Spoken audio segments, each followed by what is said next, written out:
récente au niveau du behaviorisme. Donc oui, c'est une mouvance qui s'intéressait au comportement des gens. D'accord. Donc la première vague a été consacrée au comportement, c'est comment à partir d'une action et d'un automatisme aider la personne à se sortir et à se décaler de cet automatisme par une autre action qui deviendra automatique pour enrayer par exemple une addiction ou une phobie, quelqu'un qui a peur de prendre l'ascenseur. On va essayer de le mettre en situation d'exposition, de mentalisation pour petit à petit qu'il puisse rentrer dans un ascenseur. Au niveau de la sexologie, c'est la même chose. Exemple, les dysfonctions érectiles pour les messieurs, qu'on appelait aussi l'impuissance. Il y a toute une partie en TCC qui permet de traiter cela avec de très très bons résultats en 6-7 séances en général. Ça c'est la première vague, mais dans les TCC il y a le comportement, il y a aussi les cognitions. Donc la partie cognitive qui est arrivée plus tard et la partie de l'esprit qui s'intéresse au fonctionnement du cerveau et aux fausses croyances que nous on appelle les distorsions cognitives et comment travailler à partir des fausses croyances, donc des idées qu'on se fait, des idées fausses qui nous empêchent de vivre ce qu'on veut vivre, travailler là-dessus pour reproduire d'autres idées qui nous permettent et qui permettent aux patients de reprendre confiance en eux et puis d'accéder à l'épanouissement qu'ils souhaitent. Donc ça fonctionne aussi très bien, cette voie-ci, avec plutôt un travail intellectuel, non plus comportemental de l'action, mais de la pensée. Oui, mais la sexualité, pour moi, c'est quelque chose qui est pas intellectualisé. C'est quelque chose qui est du domaine du sensitif, de l'affect. Alors ça ne dépendra que de toi. D'autres. Ce qui est intéressant, c'est que la sexualité se situe vraiment au carrefour du corps et de l'esprit. Et moi, c'est aussi pour ça que j'en suis arrivée à ce métier-là. J'étais très portée vers la psychanalyse à une époque, mais il manquait cet ancrage avec le corps. Et mes études sur l'art avec les femmes qui faisaient des performances de body art me ramenaient toujours au corps. Et la sexologie, pour moi, est vraiment le domaine professionnel et disciplinaire qui englobe les deux, donc le soma et la psyché. Si on veut. La réunion du corps et de l'esprit. Exactement, oui. Alors, on va aborder maintenant des comportements, des comportements, mais aussi des techniques, des attitudes. Et on est arrivé depuis quelques années, je ne sais pas si ça vous parle, mais vers le culte un petit peu de l'imberbe. On se rase le public, on se rase de partout, on se rase. Et alors ça, il y a un terme scientifique, Magali, c'est l'acomoclitisme. Le saviez-vous? L'acomoclitisme, c'est se raser le public, c'est se raser de partout. Ça veut dire que ce sont deux êtres maintenant imberbes. Et c'est vraiment très intéressant parce que c'est un phénomène qui se développe énormément et pourtant qui est très ancien. Alors oui, l'acomoclitisme, comme tu l'as dit, concerne le goût des personnes pour soi-même l'épilation intégrale ou pour leur partenaire. Avec cette nuance près, c'est que aussi l'acomoclitisme représente une des paraphilies de notre société. Paraphilie, moi, pas bien comprendre. Alors, paraphilie, j'espère qu'on en parlera. Ce sont ce qu'on appelait avant les déviances ou les perversions. Sauf qu'aujourd'hui, on voit bien que là, une étude a été rendue dans le magazine Néon, qui est un magazine dans lequel j'interviens parfois chez les jeunes de 18-25 ans. Le lectorat, c'est 18-25 ans.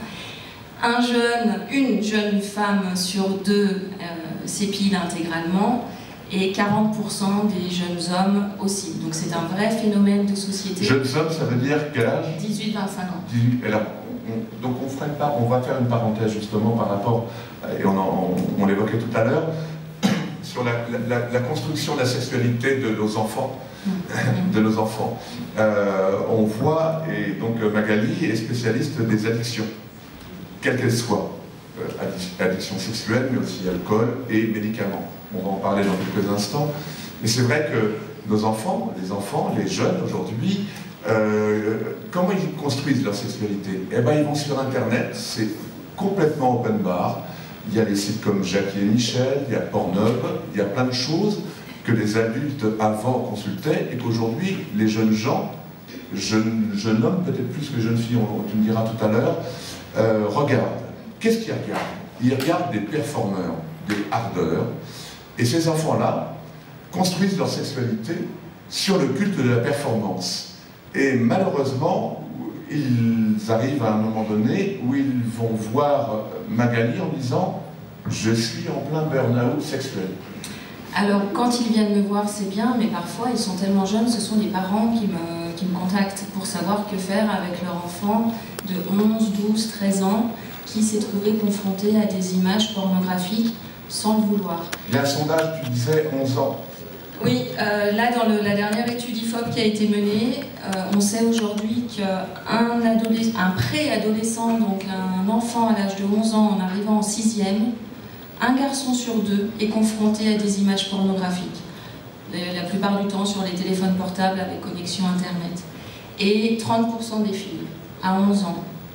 Donc, qu'est-ce que ça sous-entend? Ça sous-entend que par rapport aux générations précédentes, ces enfants n'ont encore pas eu déjà l'idée d'aller chercher des images liées à la sexualité, souvent, pour la plupart. Et puis, avant de se forger leur imaginaire, reçoivent ces images choc, et ces images viennent créer une sidération, et ensuite ils tombent plus facilement dans le phénomène d'addiction, puisqu'ils se posent des questions, ils ont envie de retourner voir pour se faire leur opinion, etc. Et c'est vrai que moi j'essaye d'intervenir souvent pour dire à quel point la prévention dans ce domaine-là est essentielle, parce que beaucoup de préadolescents maintenant consultent soit des pédiatres, soit des sexologues avec leurs parents. Et les parents sont démunis, donc ça passe par le dialogue, la prévention, expliquer que la pornographie, premièrement c'est une industrie pour faire de l'argent, donc ils connaissent très bien des rouages pour rendre addicts les gens, et les enfants encore plus. Et puis qu'entre fiction et réalité, ce sont vraiment deux mondes différents. Et ce qui est incroyable, c'est que Magali, lorsque nous nous sommes rencontrés, m'expliquait par exemple que parmi ces nombreuses personnes qui vont la rencontrer pour régler les problèmes, il y a quand même des jeunes de 18 ans qui sont addicts au Viagra, sachez-le. Exactement. C'est lié à tout ce qu'on vient de dire. C'est-à-dire que... Hein? Alors le lien en fait se fait par cette angoisse, anxiété de performance, comme tu disais tout à l'heure. En ayant vu les acteurs porno des films, les jeunes se projettent, essayent de s'identifier, et puis voient que la réalité ne correspond pas à ce qu'ils ont vu sur les images.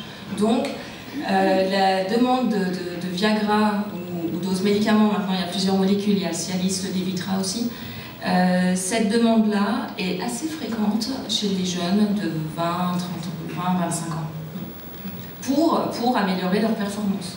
Et non pas à cause de dysfonction. La réponse, c'est que nous, en tant que... Je crois qu'il y a des parents ici, nous, en tant que parents, comment on peut contrecarrer ça? Est-ce qu'il faut parler cul avec ses enfants? Est-ce qu'on peut être complètement décomplexé par rapport à ça? Est-ce qu'on doit garder une forme de mystère?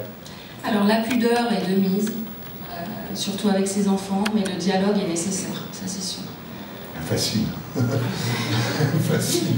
Ça veut dire quoi le dialogue? Ça veut dire acheter des livres quand des parents sont un petit peu embêtés, ce qui se comprend, hein, et les enfants ne sont pas toujours réceptifs au discours de leurs parents par rapport à la sexualité. Donc en passer par un tiers objet, tant qu'à faire, livre ou un documentaire pour enfants ou pour adolescents. Une sorte de médiateur culturel. Une sorte de médiateur, tout à fait. Et là, vraiment, ça permet à l'enfant de se forger ses propres pensées, ses propres opinions en la matière, d'être informé et de savoir que le parent est là derrière pour aussi répondre aux questions si besoin. On y reviendra sans doute tout à l'heure. J'aimerais aussi juste ajouter le rôle, parce que j'ai travaillé aussi dans l'enseignement, et le rôle de l'éducation à la sexualité à l'école aussi, qui me paraît essentiel.